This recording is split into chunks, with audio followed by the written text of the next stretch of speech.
মাগো তোমায় দেখেছি, তোমার বুকে হেসে খেলে তোমার কথাই শিখেছি।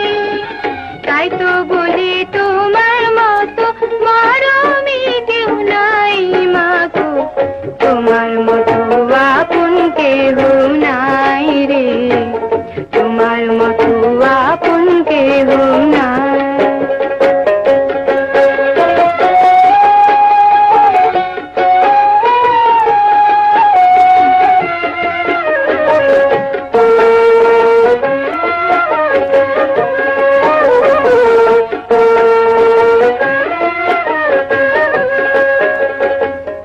আমি আঘাত পাইলে তোমার চোখে নামে পানি, সেই পানিতে ধুয়ে মাগো কোলেতে লাউ টানি।